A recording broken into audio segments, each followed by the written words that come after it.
Hi, everyone. It's Linda Kroll. I want to welcome you to my live today on compassionate communication after COVID. So think about it a minute. How have you been communicating with the people in your lives? What have you been doing to the stress of COVID? There's so much that's going on right now, all the loss, and my heart goes out to all of you. For those of you who have lost people you love, there are no words.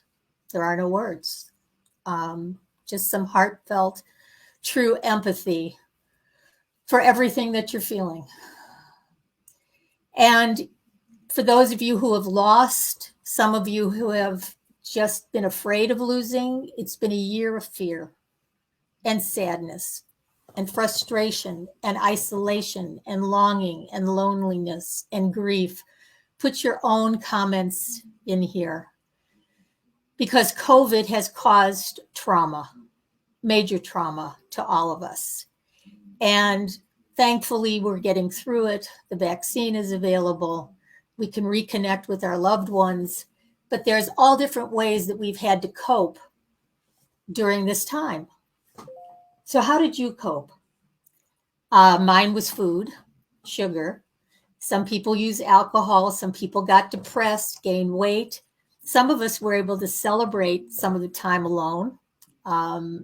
Those of us who are introverts or highly sensitive people or codependents who don't know how to say no, we welcome the time to go inside, do some hobbies, do some cleaning, learn how to use Zoom in a way that connects us to people.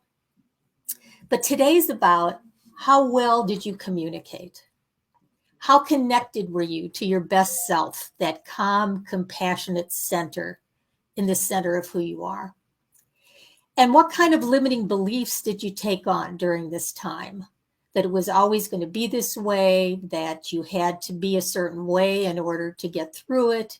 What are some of the limiting beliefs you had about yourself or the people that you were with? Some may have gotten on your nerves. You may have gone into some behavior patterns to cope, but it may have affected your willingness and ability to communicate because you had some judgments that you were forming during this pandemic. And also, how much pain from the past were you reliving, and how much pain from being in a pandemic were you feeling? Because the trauma of COVID brings up trauma from our past. So healing from that is so important in order to communicate better with yourself and everyone in your life. And how much are you relating from your heart, dropping down from your head, from the judgments, and being your own steward, your own doctor, your own mentor, your own guide, of bringing more heart-centered compassion to everything that you're feeling and everything that you felt during this whole pandemic. Because there was stress. There still is stress, whether it's about sleep patterns, job loss, money issues, living without someone that you cared about, the empty chairs at the table, the home losses, the jobs, the money, the health. There's a lot of people with long-term long haul syndrome. So the stress is ongoing. But what I want to help you remember is that no matter what you're feeling, no matter what parts of you have been triggered by this, your fear, your sadness, your hurt, your vulnerability, your terror, your anger, you're not just the drop in the ocean, as Rumi says, you are the entire ocean in a drop.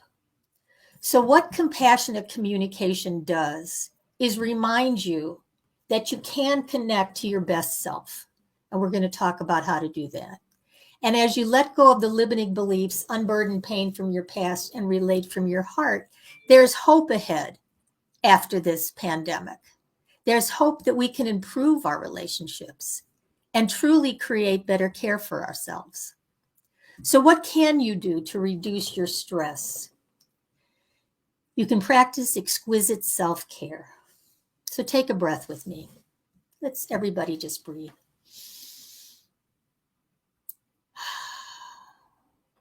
The more you do that, the more self you experience, the more in touch you are with that calm, compassionate center. So remember to breathe often. And when you notice that you're feeling stressed, when you notice that you're feeling vulnerable, when you notice that you're feeling lonely or sad or hurt or frustrated, take a deep breath. One more time. And get in touch with that calm, compassionate center that's inside of you. Because when we're in self, we're calm, clear, and compassionate. You know those moments? They're usually just moments. We're not always in self. But when we are in self, we can have compassion for everything we're feeling, but we also have compassion for everything everyone else is feeling. And you can be calm even when there's chaos around you. And if you've been stuck inside with your children or a partner or parents, there's chaos. But when you breathe, when you take better care of yourself, you can show up in self and bring peace. And you're clear that you can bring peace. Because no matter what is going around you, you can be the change you hope to see. So I invite you to be more in self, because you'll be compassionate to all the people around you and to yourself, most of all. And you'll be confident in your ability to be of service to the people in your life or the people that you work with. These are all the C words of internal family systems. If you look down the page: calm, clear, compassionate, confidence, connected, courageous, creative, and curious. Those are the C words that Dick Schwartz, who's the founder of Internal Family Systems, helps to describe self. And I use it as a way of connecting to your higher self. So whether it's God, Allah, universe, nature, higher power, inner wise self, whatever you call that aspect of your spirit, because we're a body, a mind, and a spirit. When you're in self, you're connected to that higher self. And if there's conflict, you can be courageous to set boundaries and creative to find a peaceful resolution. Because instead of being judgmental or blaming, you can be curious about the other people in your pod, in your family, in your workplace, and be curious about their needs so that you learn how to share empathy with them. Because that's what a compassionate relation is. It's practicing compassionate communication, connecting to your best self, letting go of limiting beliefs, unburdening pain from the past, and relating from your heart. But you also practice the miracle of empathy. What does that mean? It means you put yourself in the shoes of someone else. So if someone you're living with is annoying you, understand that they've got their own struggles. And if you want to talk about how their behavior is affecting you, then you do it with I messages. When you do this or don't do this, I feel sad, hurt. But you don't use you messages. You never do this. You never do that. So learning how to practice the miracle of empathy will help you get your needs met, because the more empathy you give, the more you get. And you can learn the 5 steps to get what you want and need. And those 5 steps are: know what you want and need. Know you deserve it. Know how to ask for it. Be willing to receive and stay grateful. Because when you know what you want and need, and you know you deserve it, you ask in a way that gives the other people in your world a chance to fulfill that or not. You can receive with grace and remember to be grateful. And again, get more of what you want. And if you haven't been doing that, if behaviors or patterns or habits that you've been doing right now have been leading to more stress, you can practice what we're talking about right now and enjoy more partnership, passion, and fun. So breathing is one way and meditating is another. And let's talk about meditation. It doesn't have to be sitting on the floor with your legs crossed, waiting for Om to happen. It's just an awareness that your mind, your managing parts, your ego, your thoughts aren't all of who you are. So giving yourself time and permission to breathe and focus on your breath at the very minimum takes you out of that monkey mind, out of that chaotic noise in your head, and puts you in touch with your soul, your spirit, your higher self. And that's what you can get more in touch with after this pandemic. How can you be more caring of yourself? What are some of the ways that you can take good care of yourself this week, today, ongoing? And one of another ways is movement. Just move your body. Again, body, mind, spirit. But go into your body and move it. Go for a walk. Do some stretches on the floor. Do some yoga. Whatever you do to move will get your blood circulating, will get you more in self and more heart-centered. So some other ways, besides breathing consciously and deeply whenever you can, and consider meditating even 2 minutes at a time will change your energy field. And eat well. See if you can make some conscious choices to eat less sugar, eat less salt, drink more water, eat foods that nourish you instead of just give you a quick fix. Treat yourself nicely. What does that mean? Get a massage if you can. Find somebody to share a massage with. That would be fun. Tell them what you'd like and give them what they'd like and enjoy the touch. Go take a 5-minute walk. And I mean 5-minute walk. Go outside for 2.5 minutes and walk back for 2.5 minutes. Just that will get you into the mood to keep on keeping on. And do some stretching, because we do turn to stone a little bit as we age. So keep those muscles limber. And stay grateful.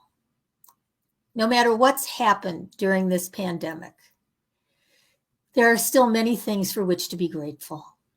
And as much as I missed being with my grandchildren, I'm grateful that we all made it through. I'm grateful I was able to see them when I can.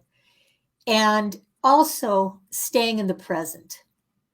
Because if we go back and ruminate over the past or project our worries into the future, we're causing ourselves more stress, which affects our ability to take care of ourselves.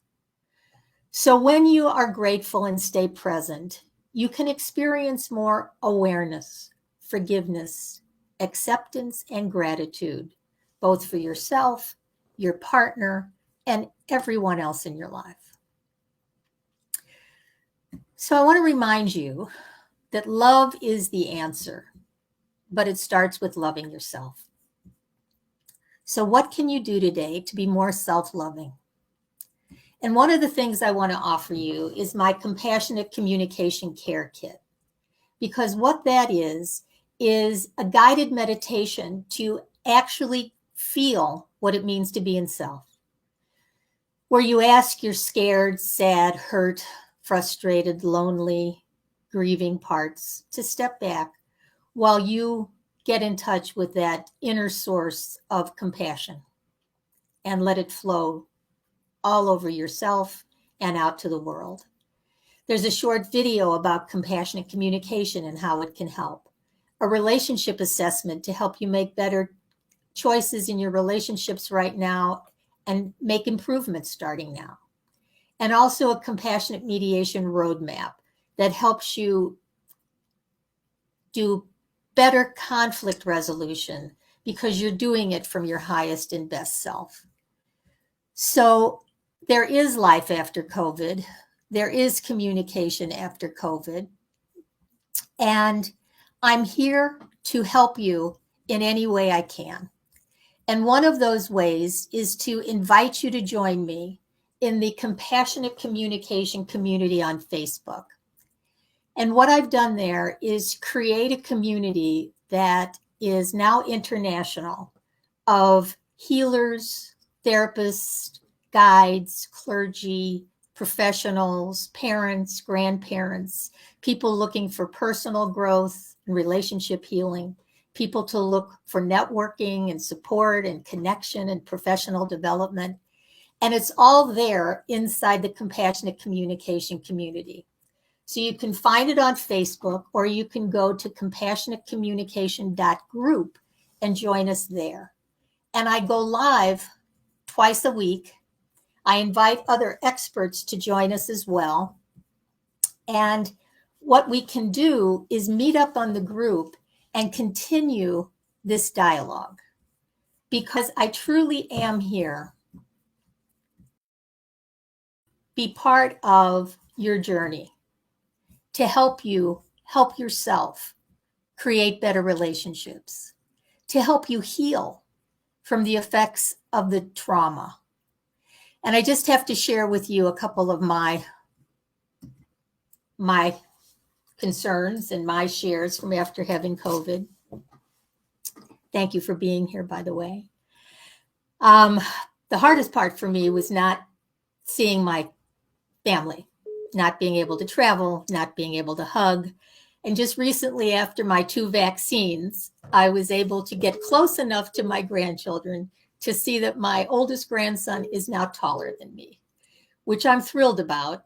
But it did make me grieve a little bit the year of lost connections. And that's just the tip of the iceberg. I know for so many of you, there's so much that you've lost. And I encourage you to get support wherever you can get it, a friend, a therapist, someone to talk to, the group itself. Because when we talk about our feelings, we move through them. And sometimes we can survive being hit by a truck and be very grateful that we've survived, but we still don't process what it was like to be hit by a truck. So it's the same thing with COVID. For those of us who are coming out of it, and very gratefully, for those of us who have lost someone and still need to grieve, and always will, there's a way to take care of ourselves and share those feelings so we don't have to exile them. So we don't have to manage in ways that look like we're fine, but we're really not. And we don't have to get extreme in ways to numb us. So we come from our highest and best self, and we do it with compassion. We do it with love.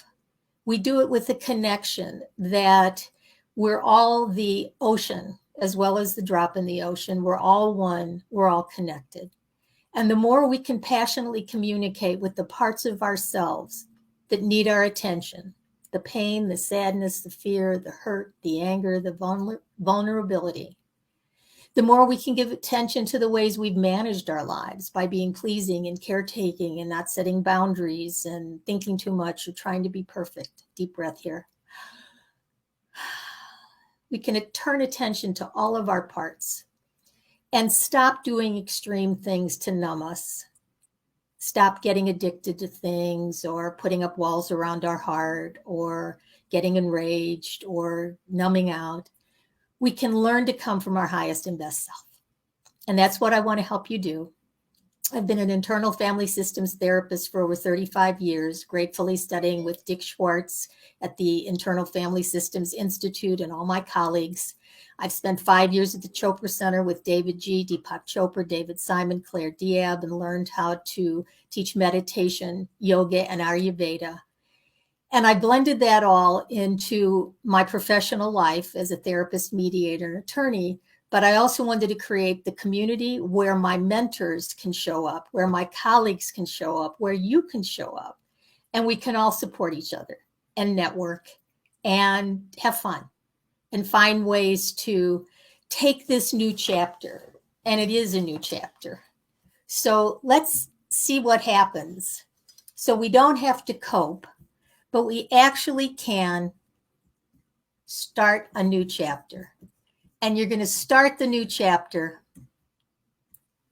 on the beginning by adding more love, by adding more self-leadership, by adding more breath, by adding more movement, and creating the relationships you truly deserve and desire. So please join me. Remember, love is the answer, but it starts with loving yourself.